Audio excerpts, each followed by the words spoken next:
Chapter 3. As Fate Would Have It. In a lesson plan, Marcy might have called the day's event the catalyst, and what followed, the changes. Change can be measured. They are measured by deltas, she'd explained to her honors math students. As far as the catalysts of change were concerned, Marcy had no interest. That was the economist's domain. For her, it was all about the changes themselves, and what lay in between, the deltas that could be examined, analyzed, and explained with numbers. The deltas, that was Marcy's territory. But for now, the deltas would have to wait. Basic necessities were their priority. With the insurance claim check in hand, just enough to cover a week's essentials, Carsten and Marcy stopped by the Mission Valley shopping mall. After an afternoon of shopping, Carsten loaded bags of clothes, toiletries, new outfitter backpacks to replace their old suitcases, and other needy items into the bed of his truck. The pickup was fine for getting to work and tooling around town by himself, but he knew it was time to say goodbye to his little buddy. Their next stop was Miles of Cars, where they traded the truck for a used Saturn VU. Before leaving the dealership, Carsten placed his hand on the truck's HUD one last time. Marcy wrapped her arms around him from behind. This sacrifice was not lost on her. The hotel their insurance agent suggested was nice, clean, and quiet, but it was meant for tourists and convention attendees, not locals. More than that, it was not home. Tossing their brand new wardrobe onto the bed, Carsten offered, "The worst is over now." They changed into their new clothes in silence and smiled at each other. Marcy folded their old clothes into one of the hotel's plastic laundry bags and held it up for Carsten to see. He nodded. They walked down to the parking lot, where Carsten tossed the bag into the car's trunk and held the passenger door for Marcy. They pulled onto Kumeyaay Highway, heading towards the beach. The drive from Hotel Row to their favorite ocean overlook in San Elijo, the same place where Carsten first proposed, took about half an hour that Monday night. There was nothing particularly special or romantic about the Pacific view from the wooden overhang, except that it was theirs. For Carsten and Marcy, this spot ranked among the most special and romantic places on Earth. They walked down to the parking lot, where Carsten tossed the bag into the car's trunk and held the passenger door for Marcy. They pulled onto Kumeyaay Highway, heading towards the beach. The drive from Hotel Row to their favorite ocean overlook in San Elijo, the same place where Carsten first proposed, took about half an hour that Monday night. There was nothing particularly special or romantic about the Pacific view from the wooden overhang, except that it was theirs. For Carsten and Marcy, this spot ranked among the most special and romantic places on Earth. During the drive, they spoke little, but once standing in the ocean air, the day's stress melted away, and laughter began. They talked for hours, mostly about fate, the sequence of events that had brought them here, the chain of encounters that had drawn them together 3 times before their relationship finally stuck. They reminisced about their first meeting, when Marcy was a second-semester junior in college, and Carsten had been in the Navy for 6 months. It felt like forever ago, but it had only been 4 years. He was home on leave, freshly graduated from technical school, as an operations specialist in the US Navy. Meeting up with some boot camp buddies stationed on naval warships out of San Diego, Carsten and his friends, slightly inebriated, rode the city trolley system, where they sat across from Marcy, who was reading a college textbook. Their crude behavior reminded her that this wasn't as enlightened an age as she'd hoped. She ignored them and kept reading. But fate had other ideas. Exactly 1 week later, Carsten, in a hurry to meet his buddies at the bar on base, collided with Marcy as they both tried to board the trolley at Santa Fe Station. Thinking only of the night ahead, he wasn't paying attention and knocked her flat on her back. As Marcy recalled the fall, she rubbed her backside, but smiled remembering how Carsten helped her pick up her books and papers. That was when she recognized him from the week before. Trying to play it cool, Carsten admitted who he was, and Marcy called him on it, You're one of those Navy guys who harassed me last week, aren't you? Carsten replied, Yeah, that'd be me. Sometimes I really deserve a slap for being my stupid self. His blend of apology and sarcasm left Marcy speechless. Before she could respond, he added, Really, I deserve a good slap. But I'd rather buy you a coffee. Maybe a bear claw. Or whatever you'd like. Marcy slapped him, hard. She remembered that slap more fondly than Carsten did. What followed was one of Carsten's most treasured moments. When she looked up with a sly grin and said, I'll take that coffee now. He was mesmerized by her smile. She was halfway to the donut shop before he realized what had just happened. But Carsten's leave ended soon. He was bound for a 2-week crash course in at-sea damage control at a float training group in San Diego before shipping out to his first duty on the USS Niagara Falls in Guam. The Falls, as the crew called it, was a Vietnam-era auxiliary ship with none of the new computerized tracking systems. The operations specialist had to track and calculate surface contacts manually, making it a billet reserved for elite OSs, he explained to Marcy. But the truth was, Carsten didn't finish very high in his class. In fact, he was 4th from last. However, Carsten never made it past damage control training. One particularly hot, humid day, dehydrated from a long night of partying, he passed out standing on a ladder's 3rd run. The fall broke his leg and tore his ACL.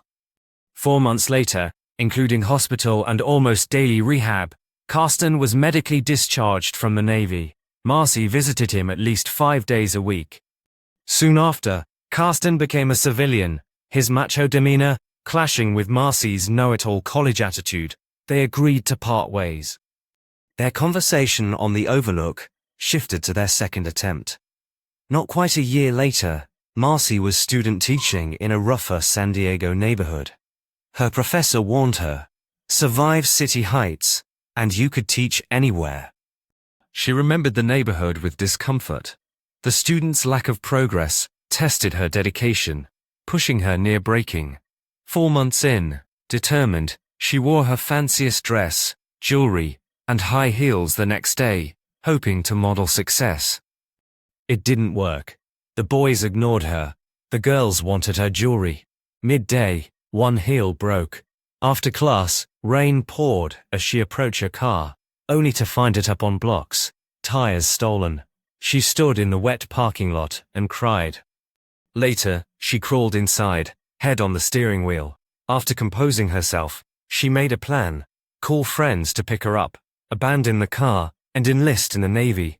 But fate intervened. She called nearly everyone in her phone book. No one answered. With a final look, she saw Carsten's number. Desperate, she called. He dropped everything to pick her up. Carsten laughed when he saw her soaked, stranded with a wheelless car. Her anger grew, but his laughter was infectious. He asked, Tell the truth, did you pick that car because it's a total replica of the Mirthmobile? Referring to a blockbuster movie based on a long-running SNL skit. Her anger melted into laughter. Then lightning flashed, thunder roared. Carsten joked, imitating Freddie Mercury. Bolt of lightning. Marcy added, Very, very frightening, referencing the iconic rock anthem scene from Wayne's World. They laughed harder than before, then looked at each other, unable to remember why they had ended things. Carsten took her to a tire shop, where his friend sold them tires at cost. While they worked, he fed her warm soup. She calmed, abandoned thoughts of the Navy, and finished student teaching.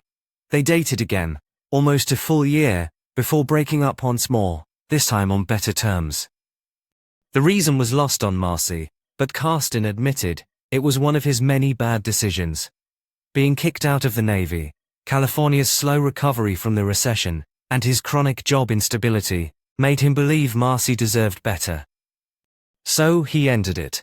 A few months later, halfway through her second year teaching, Marcy overheard teachers gossiping about a construction site accident.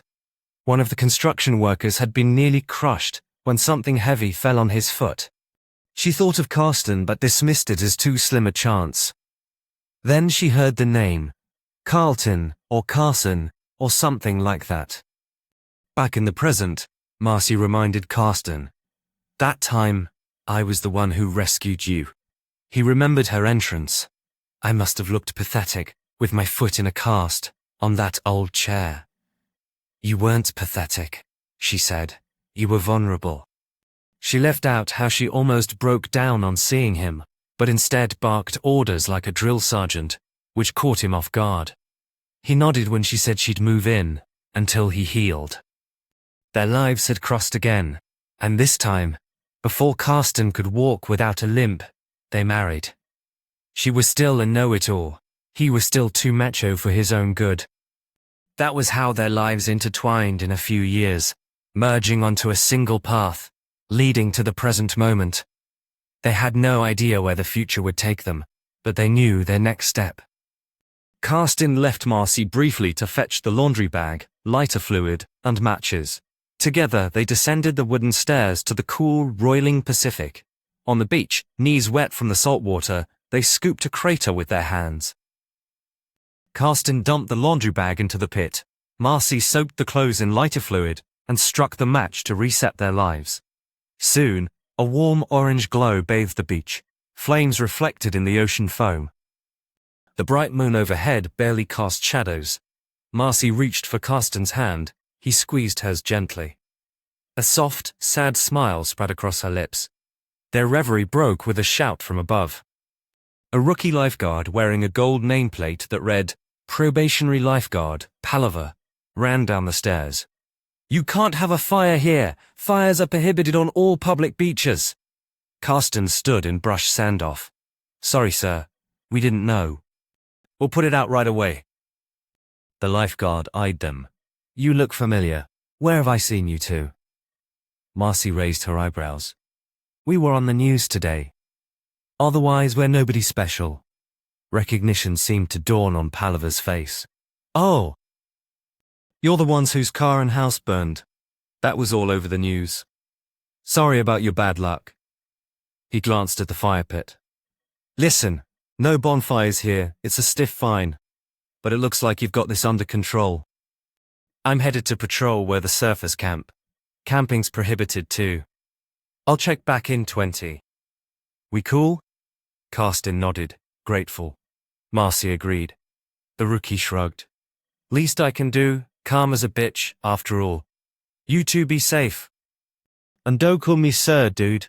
We're all in this life together." He walked away. As they finished burning the last of their old clothes, their old life, before putting out the fire and burying the ashes with wet sand. Back in the car just in time, Marcy looked out the window. "At least we got lucky once today." Carsten smiled mischievously. "I bet we can get lucky one more time before we crash." Marcy rolled her eyes but laughed softly. Some things never change. Back in their hotel room, with sand in uncomfortable places, Carsten said he'd jump in the shower. "What about dinner?" Marcy asked. "It's almost 9. How does Rubio's for fish tacos sound?" "That's fine. Give me 10 minutes," he said. She heard the shower turn on, and, remembering it had been a while since they had a shower big enough for 2, turned on slow jazz on satellite TV. Carsten lathered shampoo into his hair, unaware he wasn't alone. Marcy quietly entered the shower, poured a generous amount of shower gel into her hand, and began to wash his back. Her touch, full of love, rebuilt his spirit. Soon, he faced her, eyes speaking volumes. She closed hers, smiling, knowing how this cleansing of body and soul would end. Carsten slid a hand to the back of her neck, finding the spot that always made her melt. They decided to skip dinner,